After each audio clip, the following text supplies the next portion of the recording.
Здравейте хора, аз съм Илана Божилова и добре дошли в моя YouTube канал. В това видео ще си поговорим за едно малко студентско градче, а именно Марбург. То се намира в федералната област Хесен и когато някой попита къде се намира на картата, обикновено го свързват с Франкфурт, въпреки че е на 96 км северно от Франкфурт и не ви казва, че е толкова близко, но наистина всеки така би го описал къде се намира на картата, така че може да си представите къде се намира горе-долу. Иначе, както казах, това е малко градче. В града живеят някъде около 85 000 човека, като по официална статистика една трета от населението са или студенти, или професори, хора свързани под една или друга форма с университета. И като заговорихме за университет, се намира най-стария протестантски университет и съответно един от най-старите университети в цяла Германия, който ако го видите и не знаете, че университет, сигурно не бихте си помислили, че е, защото прилича на замък и честно казано е доста заблуждаващо, но и доста величествено и наистина е доста красив. Всъщност, как изобщо се озовах в Марбург? Нека започнем от това, че, както ви казах, аз така или иначе бях планирала да пътувам този уикенд и нещата с Франкфурт се объркаха, така че аз се чудех какво да правя този уикенд, не ми се седеше в Кьолн. И реално имам един приятел, който учи и живее в Марбург и той така или иначе ме канеше от супер много време да посетя града. Марбург така или иначе беше посока Дрезден и аз се чудех как да си разделя пътя, така че беше доста добре дошло. Писах му, за да се разберем и така горе-долу днес утре се разбрахме. Отидох още в петък, но беше горе-долу петък вечерта и като едни истински студенти, първото място, което посетихме, беше библиотеката. Аз в библиотека не хода да уча, но стане въпрос да посетя някое друго градче в Германия, особено моите приятели, които също са студенти, задължително трябва да се мине през библиотеката поради една или друга причина. Реално причините бяха главно две. Първата беше защото на мен ми трябваше бърз интернет и в библиотеката е един от най-бързите интернети, които можеш да намериш в Германия конкретно.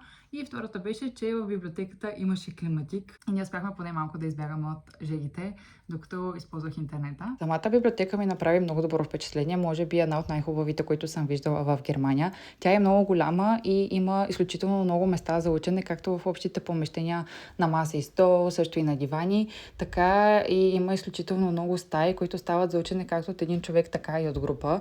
И навсякъде има много контакти, което понякога път е проблем в други библиотеки. Имаше дори и стая с колелета, които можеш да караш и така да произвеждаш енергия, което мисля, че е много хубав начин да стимулират хората за движение, дори когато учат и седат на едно място дълго време. Те съвсем малко се разходихме в ботаническата градина и градината точно до библиотеката.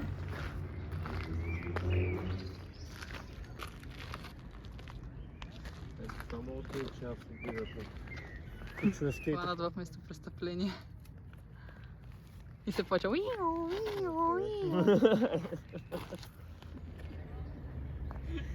И се прибрахме, за да си правим вечеря и да хапнем на балкона. Както можете да видите, ние горе-долу се разнесахме с този вентилатор, където и да сме в общежитието, защото просто беше много топло и задушно. В петък вечер също се оказа, че едни негови познати имат рожден ден и си го празнуват в студентския бар. Това всъщност е доста често срещано в общежитията. Повечето общежития или имат стая, която е определена за събиране на хора, като парти стая, или имат някаква форма на бар, като той наистина си работи и като бар и съответно можеш да го запазиш, ако имаш някакъв повод, или просто той си работи уикенда, защото има студенти и те си взимат по бира или някой друг коктейл, където обикновено е доста по-евтино, отколкото ако отидеш на нормален бар, но повечето пъти това е в мазето на общежитието и нали, не е толкова приятно, колкото ако отидеш на нормален бар, но идеята е да можеш да се събереш с студентите, където на теория не ти пука толкова много дали си в супер луксозното заведение или не, ми просто искаш да си пиеш бира за 2 евро на различно място от твоята стая. Та отидохме на този въпросен бар, който всъщност беше изненадващо добър, защото не беше в общежитие, ами си беше отделено помещение и беше доста голямо. И реално рожденичките са две момичета близначки, които доколкото разбрах са от Азербайджан. По едно време пуснаха традиционна музика и ми беше много интересно да видя традиционните танци, ако така мога да кажа, понеже хем са подобни на нашите, хем не са. Така че за мен наистина беше интересно преживяване. Поради липса на авторски права, приятеля ми ще ми помогне с озвучаването на следващите кадри.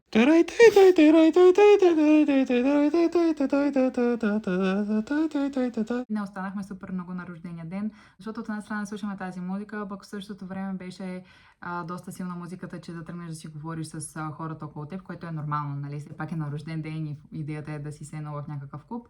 Но и честно честно казано, също аз лично бях доста изморена от цялото пътуване и вече исках да лягам да спя. Така че се прибрахме и директно си легнахме, за да се наспим за следващия ден. И на следващия ден отидохме на едно езеро, което е на една спирка от Марбург. Реално то не е в града, но е много близко до града и на мен там изключително много ми хареса.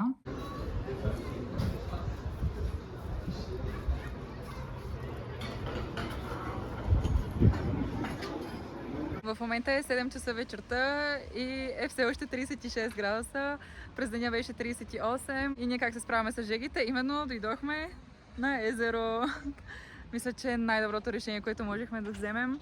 Реално в момента, който разбрах, че ще идвам насам за уикенда, Апо ми предложи да дойдем събота на езерото и мисля, че това е едно от най-бързите да, които съм казала в живота ми.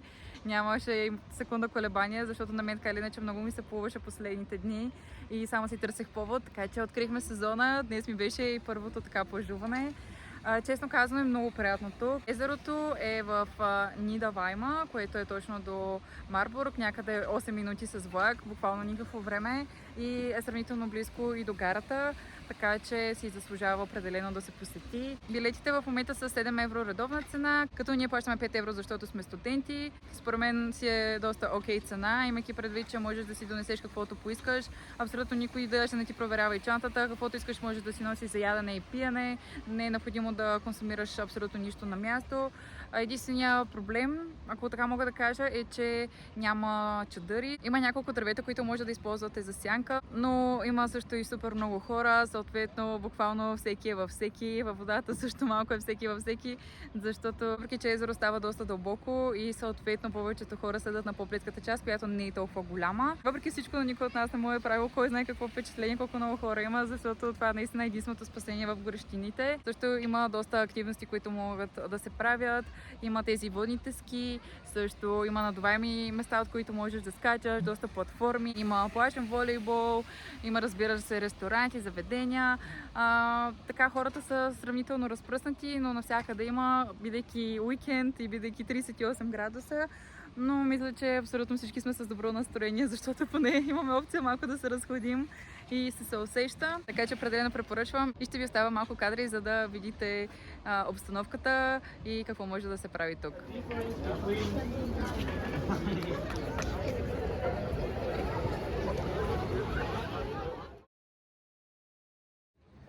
Иначе самата вода е доста чиста, аз съм доста скептично настроена, когато става въпрос за езеро и язовир, имайки предвид какво е състоянието на повечето езера в България или поне мнението на хората за тях. Но в Германия е доста широко разпространено да ходиш на езеро, защото тези нямат и чак толкова много море и бих казала, че е чисто, долу е главно пясък, има малко камъчета. Единствените неща, които плуват в водата, които не са вода, са от растенията, които все пак са в езерото, но не бих казала, че е гнусно под абсолютно никаква форма, на мен даже си ми е доста приятно.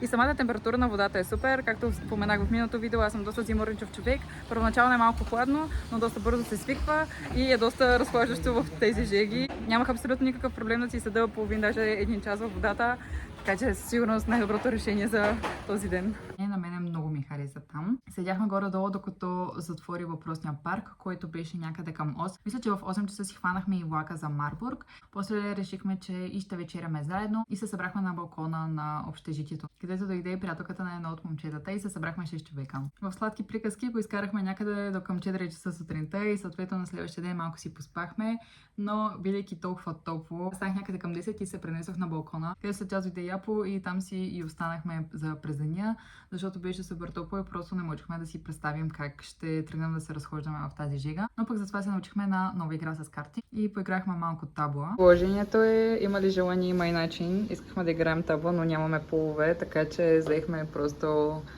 фигурите за шаха и единствените големи зарчета, които успяхме да намерим. След което някъде към 5 часа излезахме, за да може все пак да си се разходим из Марбург и да ми покаже хубавите места. Хапваше ни се сладолет и се спряхме на това място, което въпреки че ни дадоха диня докато чакаме и отделно сладолета с бисквити беше вкусен, беше сравнително доста скъпо. И защото е толкова много го харесва и го хвали този град. И ако трябва да съм честна, за това се радвам, че правя това видео сега с дистанция от няколко дена, от когато бях в Марбург. Защото няма да ви лъжа, в неделя, когато се разхождахме, не бях много очарована от града.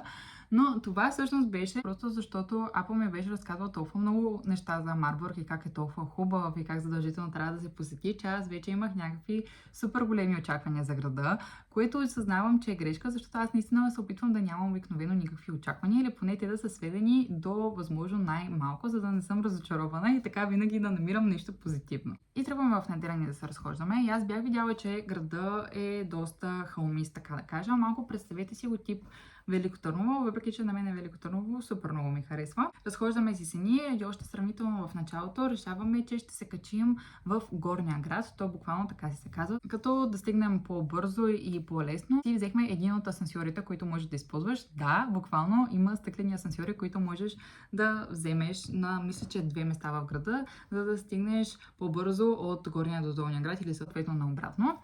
И съответно ние си хващаме този въпросен асансьор, който е в един паркинг за коли. Качваме си самия с асансьора, отиваме на платформата, за да гледаме града. И аз първото нещо, което виждам от тази платформа, са 3 огромни соц сгради. Съответно аз започвам да се чудя защо така толкова много ми хвалят въпросния Марбург с 3 големи соц сгради. И какво е толкова изненадващото. Но разбира се, в последствие се разходихме. Видях реално и гледката от замъка, където изглежда много по-добре, защото се виждат много повече от въпросните 3 соцгради на първо четене.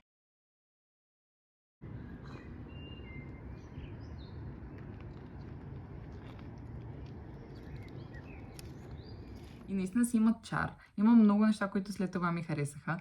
Просто в момента, който се качихме на този паркинг, който изглежда наистина си едно наполовина изоставен, и първото нещо, което виждаш, са 3 огромни соцсгради, които не приличат на нищо, които май не са изоставени, ама така изглеждат. А допреди малко си ти говорили колко красив и прекрасен е Марбург, е нормално да ти се разбият малко представите за града. Но след това, когато се разходих, видях и красивите места, разбира се. Определено нямам лошо мнение за града. Просто конкретният момент беше забавен. Съответно, разходихме се ние, стигнахме до замъка, видяхме и градината.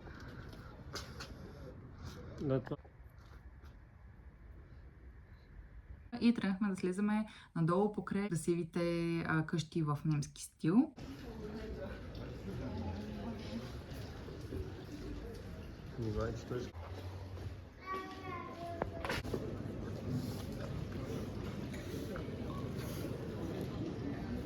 И както ние си се разхождаме и аз гледам красивите сгради, почвам вече да откривам чарът на Марбург, установявам второто нещо, което ми направи много голямо впечатление, което не е задължително отрицателно, но за мен ми беше изключително странно, а именно колко е тихо в този град. Така, аз за сега винаги съм живяла в големи градове и осъзнавам, че наистина това си е мое изкривяване под една или друга форма, но за мен беше много странно как може да е толкова тихо и то да има хора. Наистина имаше хора по заведенията и не се чуваше абсолютно нищо. Аз имах чувството, че ако тръгнем да си говорим с Апа на нормален език, хората ще почнат да ни съдят с поглед, защото сме толкова шумни, което напълно разбирам, че е въпрос на вкус, защото има много хора, които предпочитат да е спокойно, да е тихо, а имайте предвид, че това все пак се случва неделя вечерта. А в неделя като цяло си се води доста по-тихо и спокойно в Германия, защото и нищо не работи и е така по-почивен ден, ама наистина цял ден може нищо да не правиш, както се казва, но на мен ми направи наистина много голямо впечатление това.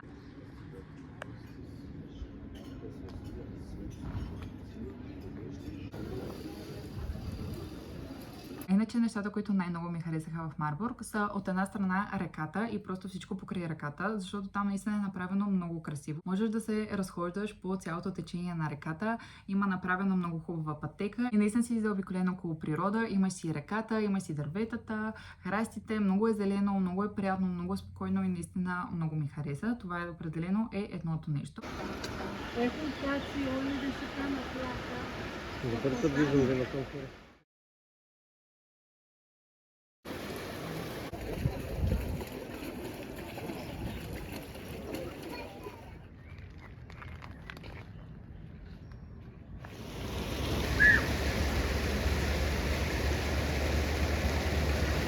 И второто нещо беше, че бидейки по-малък град, съответно много хора живеят в къщи. И абсолютно всички къщи или имаха много хубави дворчета, или имаха прекрасни балкони. И двете е много хубаво спретнати, което наистина ти прави впечатление, ако така почнеш да се заглеждаш.